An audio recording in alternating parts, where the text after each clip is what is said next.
My favorite heroine, I would say, see, I have also written about some Western women who were not born in India, but who had made India their home. So I was very much impressed by Sister Nivedita. She was disciple of Swami Vivekananda, and by birth she was an Irish woman, but she lived in England and she was a teacher. She was a very good teacher, and she used to use innovative techniques to teach children. And she always had this spirit of service in her. She had a lot of zeal of service.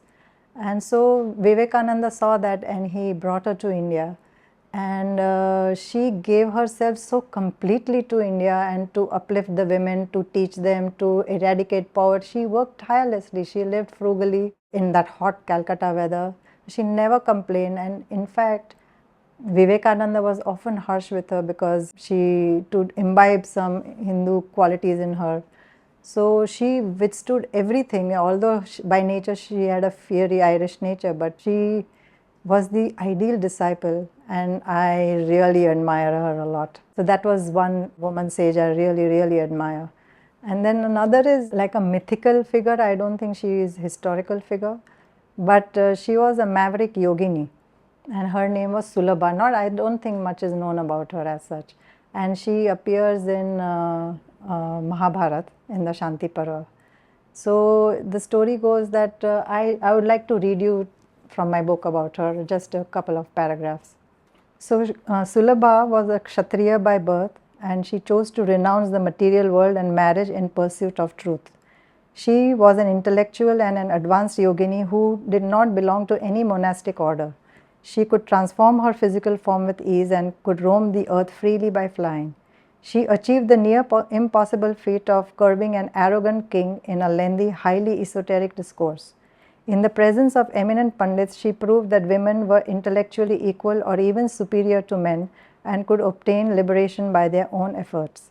The story goes that once during her travel, she heard other sannyasis praising the wise king Janaka of Videha, who was a Jivan Mukta.